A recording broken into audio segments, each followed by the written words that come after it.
கன்னிராசிக்காரங்களுக்கு குரு பெயர்ச்சிக்கு பிறகு குழந்தை பாக்கியம் அப்படிங்கிறதுக்கு சாத்தியக்கூறுகள் உண்டா அப்படின்னு கேட்டால் கண்டிப்பாக உண்டு.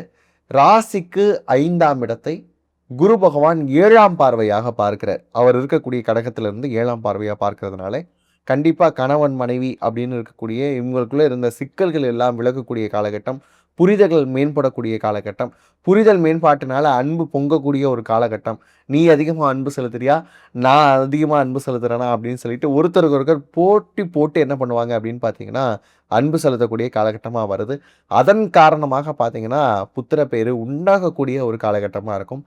இதில் நிறைய பேர் வந்து பார்த்தீங்கன்னா கன்னிராசிக்காரங்க ஏற்கனவே கர்ப்பமாக இருக்கிறாங்க அப்படின்னு சொன்னால் அவங்க என்ன பண்ணிக்கணும் அப்படின்னா நிறைய ஃப்ரூட் இன்டேக்ஸ் மட்டும் எடுத்துக்கணும். ஏன்னா கட் ஹெல்த் வந்து பாதிக்கப்படும். அந்த கட் ஹெல்த் பாதிக்கப்படுறதுனால நிறைய பழங்கள் மட்டும் எடுத்துக்கிற மாதிரியான விஷயங்கள் பார்த்துக்கோங்க.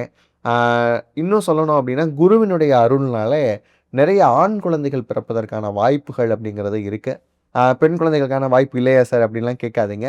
ஆண் குழந்தை விரும்பக்கூடிய நபர்களுக்கு கண்டிப்பாக ஆண் குழந்தைகளுக்கான வாய்ப்புகள் இருக்குது. நாங்கள் ஏதேனும் மருத்துவ முறைகள் இருக்கிறோமா அப்படின்னு கேட்குறவங்களுக்கு மருத்துவ முறைகள் இல்லாமலேயே இயற்கையிலேயே அமைவதற்கான யோகம் அப்படிங்கிறது கண்டிப்பாக இருக்குது அப்படின்னு சொல்லலாம்.